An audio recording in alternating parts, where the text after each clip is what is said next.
Habla merupakan aplikasi belajar huruf hijaiyah dan tajwid yang dilengkapi dengan video tutor membaca huruf hijaiyah sesuai dengan makharijul hurufnya, serta di dalamnya terdapat fitur chat dengan pengajar guna mempermudah pengguna dalam berinteraksi langsung dengan pengajar.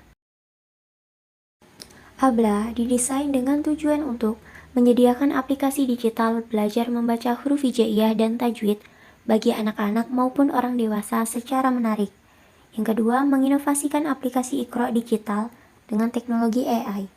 Yang ketiga, mewujudkan generasi Qur'ani yang dapat membaca Al-Quran secara baik dan benar.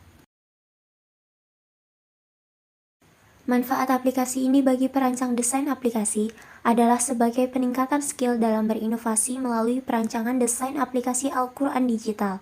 Selain itu, dapat menambah wawasan seputar perkembangan dunia digital yang sudah semakin maju dan mendapatkan pengalaman baru dalam bidang analisis digital. Manfaat bagi pengguna dapat menambah wawasan mengenai dasar-dasar membaca Al-Quran yang baik dan benar, serta menambah pengalaman baru dalam menggunakan fitur menarik di Habla. Dan yang terakhir, untuk membuka lapangan pekerjaan. Bagi akademik, aplikasi ini memiliki manfaat untuk mempermudah pembelajaran Al-Quran secara dasar. Selain itu, juga mempermudah pengajar dalam memberikan materi seputar huruf hijaiyah dan tajwid. Bagi universitas, aplikasi ini memiliki manfaat untuk mengetahui kemampuan mahasiswa dalam memanfaatkan kemajuan teknologi untuk menciptakan inovasi. Selanjutnya, batasan masalah. Yang pertama, aplikasi ini berjalan pada platform Android untuk digunakan oleh pengguna. Yang kedua, aplikasi ini dapat digunakan oleh semua pihak yang ingin belajar membaca Al-Quran, tapi dikhususkan untuk anak-anak yang sedang belajar pada TPA umur 9 tahun ke atas. Yang ketiga, aplikasi ini dilengkapi dengan tes yang interaktif, gambar, dan suara. Dan yang keempat, menampilkan video tutor, suara huruf hijaiyah, dan chat. Selanjutnya, metode pengembangan sistem. Metode yang digunakan pada tim kami adalah metode pengembangan perangkat lunak prototype. Metode prototype adalah metode pengembangan perangkat lunak yang memungkinkan adanya interaksi antara pengembang sistem dengan pengguna sistem, sehingga dapat mengatasi ketidakserasian antara pengembang dan pengguna. Nah, tahap-tahap metode pengembangan sistem yang pertama ada komunikasi. Komunikasi bertujuan untuk mengidentifikasikan segala permasalahan yang ada, serta informasi yang diperlukan untuk membangun sistem. Kemudian yang kedua ada tahap perencanaan. Pada tahap ini dikerjakan sebagai penentuan sumber daya, spesifikasi untuk pengembangan berdasarkan kebutuhan sistem, dan tujuan berdasarkan hasil komunikasi. Kemudian tahap yang ketiga ada tahap pemodelan. Pada tahap ini menggambarkan model sistem yang akan dikembangkan seperti proses perancangan menggunakan Unified Modeling Language atau UML. Kemudian tahap keempat, konstruksi. Pada tahap ini membangun prototipe dan menguji coba sistem yang dibangun. Tim kami menggunakan aplikasi Figma untuk membangun prototipe. Selanjutnya, pada tahap kelima yaitu penyerahan. Nah, di tahap ini membutuhkan feedback yang didapatkan dari pengguna sebagai evaluasi dari tahap sebelumnya dan implementasi dari sistem yang dikembangkan. Selanjutnya, market analysis. Market analysis dilakukan dengan tahap identifikasi, mengetahui kompetisi, menentukan kekuatan dan kelemahan, serta menentukan target pengguna. Nah, pada tahap pertama itu ada identifikasi. Mencari sumber-sumber ide untuk mengetahui apa saja yang dibutuhkan oleh masyarakat zaman sekarang, serta apa yang dibutuhkan dan diperlukan untuk masyarakat kini dalam mempelajari Al-Quran.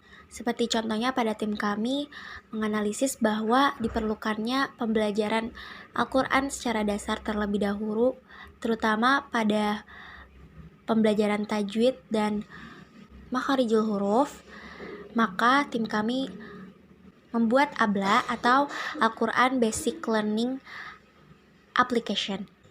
Pada tahap yang kedua, yakni kompetisi. Mengetahui sebuah kebaruan atau novelty yang akan dirancang untuk keperluan maupun kebutuhan masyarakat saat ini.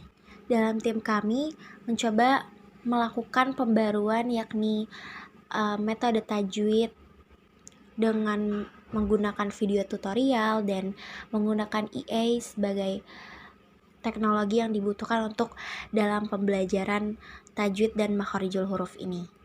Selanjutnya, pada yang ketiga itu kekuatan dan kelemahan. Nah, mengetahui apa saja kelemahan yang terdapat dalam aplikasi dan mengetahui apa kekuatan ABLA sehingga dapat dipasarkan dalam target utama. Target penggunanya adalah usia anak-anak, karena kebanyakan anak zaman sekarang sering menggunakan gadget untuk melakukan banyak seperti belajar. Akan tetapi, tidak dapat dipungkiri juga, orang dewasa dapat menggunakan ABLA sebagai alternatif untuk mempelajari dasar-dasar Al-Quran. Selanjutnya yaitu desain yang kami tunjukkan di sini menggunakan use case diagram, di mana use case diagram ini gambaran skenario dari interaksi antara user dan dengan sistem. Sebuah diagram use case menggambarkan hubungan antara pengguna dengan kegiatan yang dapat dilakukannya terhadap aplikasi. Nah, apabila kita melihat pada gambar use case diagram Al-Quran Basic Learning Application ini, yang pertama pengguna dapat membuka halaman awal. Ketika sudah masuk ke dalam halaman awal, pengguna dapat langsung masuk menggunakan akun yang sudah terdaftar, atau jika belum memiliki akun bisa mendaftarkan akunnya. Ketika sudah masuk, maka pengguna akan menemui menu beranda, menu lainnya, kemudian ada menu Al-Quran dan menu profil.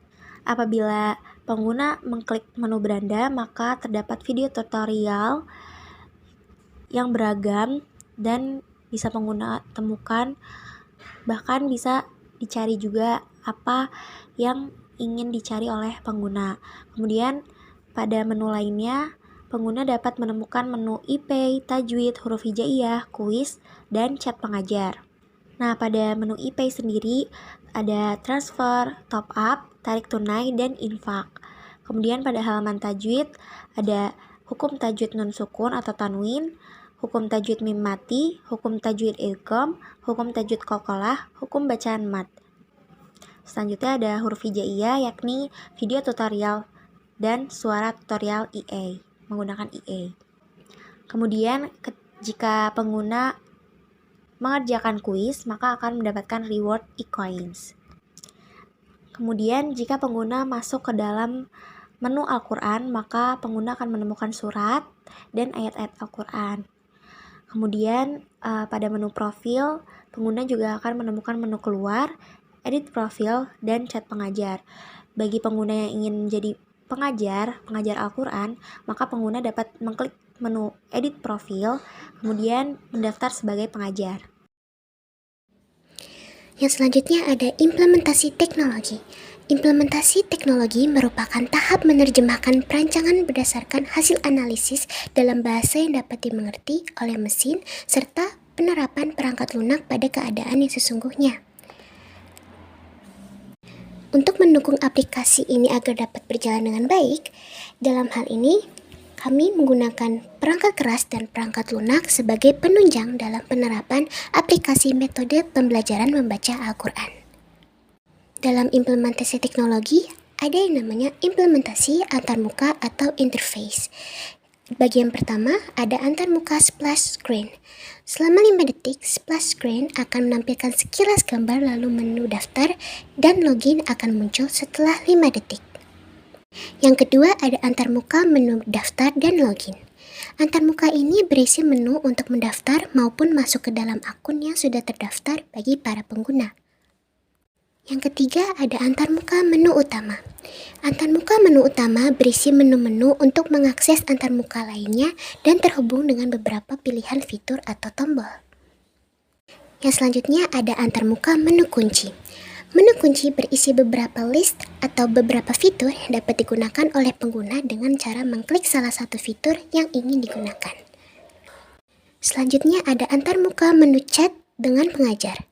Menu ini dapat digunakan oleh pengguna untuk berinteraksi dengan pengajar dan mempermudah proses kegiatan belajar mengajar. Yang selanjutnya ada antarmuka menu IP. Menu ini dapat digunakan ketika pengguna ingin melakukan proses pembayaran secara digital dengan memanfaatkan pembayaran transfer melalui bank maupun Indomaret untuk mengakses berbagai fitur dalam aplikasi. Yang selanjutnya ada menu infak atau antarmuka menu infak. Menu ini dapat digunakan bagi pengguna yang ingin menyisihkan uangnya untuk infak atau memiliki minat atau senang untuk berinfak. Yang selanjutnya ada antarmuka menu huruf hijaiyah.